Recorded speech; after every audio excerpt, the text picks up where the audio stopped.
And one more interview to come your way here on Morning Live. Now, in May this year, Stats SA reported unemployment among graduates had increased by 11% to 31% from a 19.5% recorded in December 2018. Brian Radzuma is one of the many unemployed graduates in South Africa. The 27-year-old Brian is an honours graduate from the University of Venda who specialised in mining and environment geology studies. And a picture of him standing at a traffic light in Rosebank in Johannesburg was shared on Facebook 6,200 times. And Thando Lamula-Shirinda is one of the people who shared that post.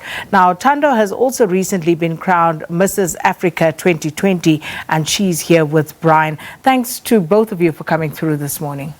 Yeah, thank you for having us. So, the story of unemployed graduates in South Africa is a heartbreaking one, but it's also one that beggars belief. So, Brian, just in terms of your area of specialization, your degree in mining engineering and honors in mining and environment geology, how is it that you can't find a job?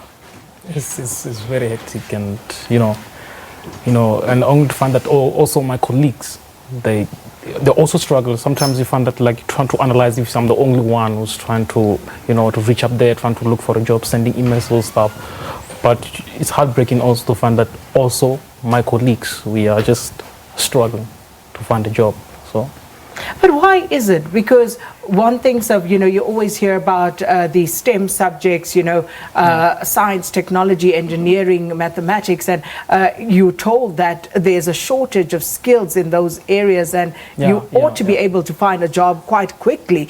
So when we listen to your story, then it actually bucks the trend there. Yeah, it's quite hectic. It's really hectic because, I also read a certain article. So that was in by the artisans and all other mining sectors. There is a shortage of, workers or jobs. So, but it's really heartbreaking altogether to find that in reality it's different from what is being portrayed. How many job applications have you filled out? No, I tried. Even on my emails, I just try to send it out. I do have the documents, the CVs prepared always. Any emails that I glimpse through it, I just send it all over. But there's nothing.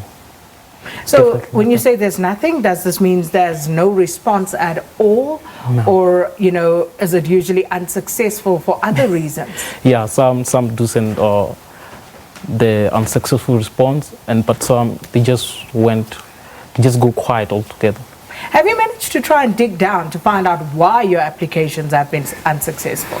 Yeah, I tried, as I've said, I try to compare also with my friends, are they winning or not, but only to find that we are the same. So sometimes I decided to go door-to-door thing, knocking the companies one by one, and only to find that there's nothing that is. Now, Thando, you were one of the people who shared Brian's story, and as we said, it was shared 6,200 times on Facebook. What attracted you to his story? I'm very passionate about education. I run an education foundation which aims to produce graduates like Brian. However, it's quite it's daunting out there. Industry wants people who are experienced. So for the likes of Brian, you're not going to get a job easily if you're not experienced. So that's one of the most stressful issues that we are facing in South Africa. Also, the socio-economic imbalances are making it even harder. I could imagine that. But in terms of, finding some sort of resonance with Brian, you have 4 degrees. Did you at any stage struggle to find a job? Yes, with my first degree, it was tough. I had to upgrade it with a postgraduate. And after getting a after my first postgraduate, I got another one just to fit in the system, just to measure up with my peers. And eventually I got a master's in taxation laws. Then one can say I'm a bit comfortable in the environment that I'm in. But why is it so difficult to find a job as a graduate? You mentioned the issue of experience, a lack of experience, but then at the same time you had to go and top up, your undergrad degree, and don't they say that sometimes complicates matters even further, whereby you're now told that you're overqualified for positions? Now it becomes a catch-22. Instead of being given experience, you are told you are overqualified. It's just a mess in South Africa. The education system is not balancing with the employment system. Let me ask you this, Brian.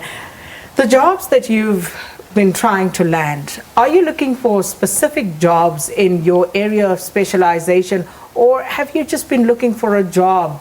So any job, any job. Like I've been looking for any job, like anything that can come in hand. I'm just willing to grab it in hand and say, you know what, I'll just do it when we proceed.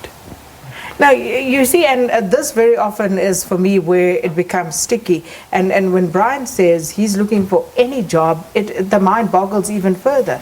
Why would someone with such an impressive, education struggle to find a job, any job? Do you have any answers given the job that you do with your foundation, Thando? There's no answers. It's just that the market, it's flooded with a whole lot of graduates who are looking for employment. It's not just Brian, it's massive individuals, a lot of individuals who are looking to enter the market, the employment market particularly. So perhaps then we need to think about this differently, become more innovative, think out of the box. If there are no jobs for graduates, then graduates need to start thinking about creating their own jobs, about starting their own businesses, obviously, because if no one's employing you, what are your prospects going forward, Brian? Yeah, probably sometimes I also thought about probably entrepreneurship and also, but it's hard because it also needs capital to start, all those stuff.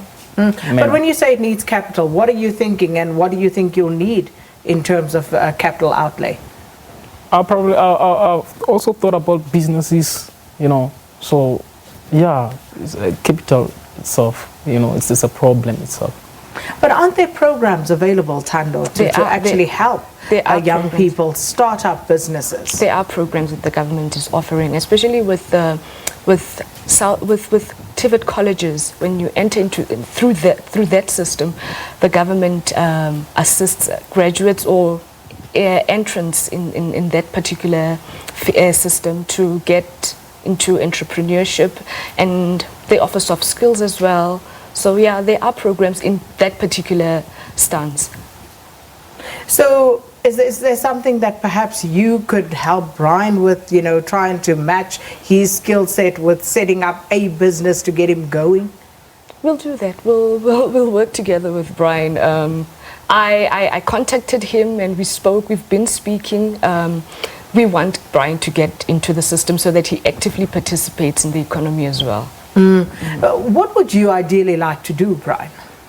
I haven't identified that, but But don't you think that in itself is problematic? Yeah, but the problem is that we can identify and say, I want to be like this. I want to venture into this. I want to find that this is the opposite case of what you are getting. But you can't shrink. You've got to be out there. You've got to be bold, and you've got to seize the opportunities that are out there. And one of the things is you've got to know what you want. Nobody's going to try and grab someone who doesn't know what they want, where they're going. Thando? Yes, I agree. But also, one would be studying for a certain particular course and hoping to get a job in that particular field. Now, branching out takes you out of your comfort zone. Most of us have come out of our comfort zone. So I believe Brian will also think in that particular manner that I'm not getting what I want, let me just spread my wings elsewhere. Because, see, the problem of unemployed graduates is not a new one. And surely by now, people should be thinking while they are studying, there are no jobs out there. What will I do after I actually graduate? because this has been a problem for quite some time in the South African context. When you were studying, Brian, did you know about the problem of unemployed graduates? Yeah, I knew it, especially on my second year. That's why I knew that, but there was no way that I can try to branch out to another degree where there is, people where there is demand for graduate. It was late, considering the bursary, because like, if you change, it's going to throw it away. So how do we actually, make some inroads in this regard? Because graduates now know that there are a lot of their peers who have graduated before them who are sitting at home, who can't find jobs. So how do we now change our mindset in order to ensure that we actually do something meaningful if we indeed cannot find a job? It's a tough one, because you would want to push individuals into entrepreneurship. Some of them are not entrepreneurial at all. They need to be working. Some of them have to be specialists and skills providers, So it's a very, very tough one to saying, let's push everybody into the entrepreneurial roles, when you're trained for this and you cannot be an entrepreneur. So we need to bring industry and government to sit and talk seriously to attack this huge issue of unemployment in South Africa. 31% of graduates are unemployed, and that number is set to grow as the unemployment rate in our country grows, as the economy continues to lag. So this picture doesn't seem as though it's going to light up, at least not in the immediate term. But Thando, you say you're passionate about education and going into schools and guiding children. Given this problem that Brian and others are faced with, what message are you taking out to schools at this point? I'm telling the kids the most basic is to get a basic education from higher institution of learning, obviously with the view that I know that it's tough getting a job out there, but it's better to look for a job while you have something at hand. It's of no use not having anything at all.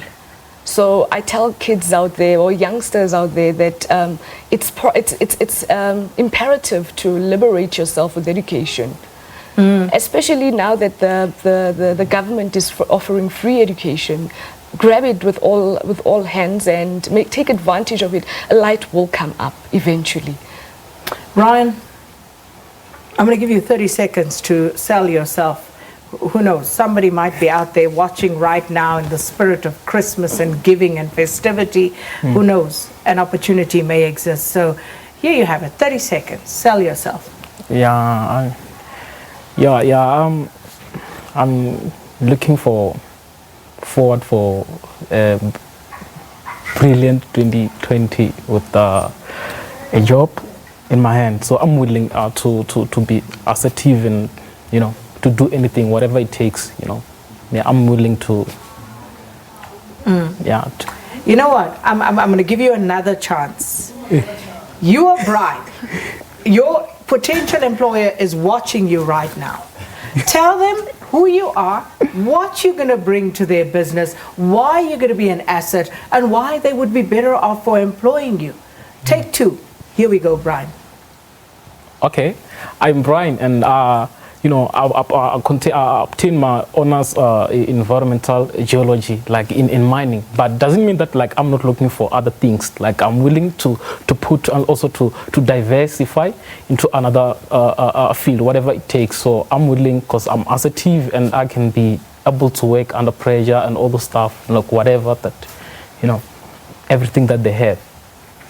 Well, there you have it, Brian Radzuma, one of the many unemployed graduates in our country. Brian is an honors graduate from the University of Venda who specialized in mining and environment geology studies. And with him, Thando Shirinda. She's recently been crowned Mrs. Africa 2020 and one of the people who shared Brian's picture and his story on Facebook. And as we said, unfortunately, this is the story of so many young people in South Africa.